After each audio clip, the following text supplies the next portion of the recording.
The Federal Reserve has declared that it will reduce its balance sheet, which is at nearly $5 trillion. The question is, will it be able to remove the crutch from the system without a complete failure? You came here for the truth. The Federal Reserve says it will start in October to gradually unwind its $4.5 trillion balance sheet, which expanded to unprecedented levels in efforts to spur economic growth after the 2008 financial crisis. The balance sheet primarily consists of government and mortgage-backed bonds. These are all garbage. They are toxic debt, toxic assets, if you want to call them that. And the market unfortunately will not be able to absorb $5 trillion worth of all of this. The question is, who will buy it up? If the Federal Reserve is unwinding, who will be there to pick up the pieces? That's what nobody's asking. And I'm here, of course, to ask those difficult questions. My idea is that either they are ready to cause a collapse, or the other central banks around the world will be engaging in these same policies. So will the Bank of Japan come to pick up the pieces? We'll see in time. We're not talking about billions of dollars worth here. We are talking about nearly $5 trillion. And they may not intend on getting rid of all $5 trillion, but they say they are going to unwind. They also mentioned the fact that this is going to be like watching paint dry. And the reason is because, first of all, yes, it's not very interesting to some. However, I believe that it's going to take a long time.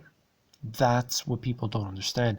They are talking about minuscule amounts to be reduced, and that will take a very long time. Look at how long it's taken to raise interest rates at 1%, and they said now that they can't go any further because they don't want to slow things down.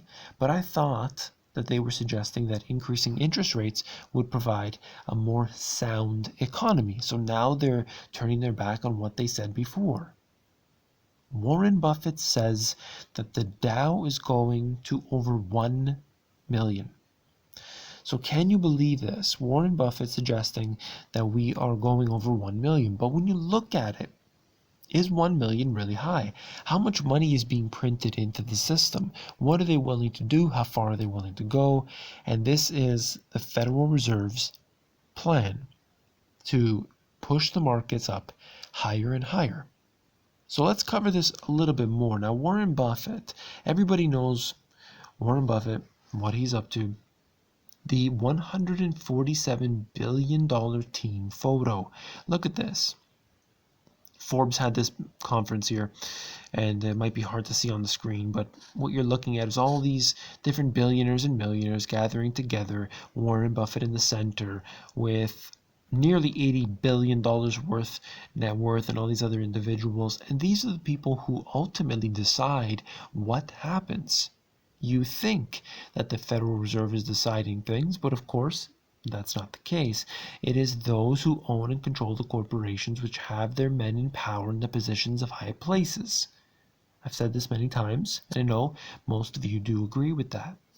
And they come in front of everybody, and they have these conferences, they go to Davos, Switzerland, and they tell us how it's going to be. This right here, it was covering what Warren Buffett was talking about and how the market may go to 1 million. And if it goes to 100,000, if it goes to 1 million, nothing would ultimately surprise me. Because when you devalue your currency, anything is possible. Look at Venezuela. Now, when you factor in how long it's taken, it might be hard to see on the screen here, but from basically the last 100 years, you're looking at 5.7% average. However, in the past 37 years, it's 9.3% average. Now, to get it to where he's intending on suggesting, the percentage would actually be significantly lower.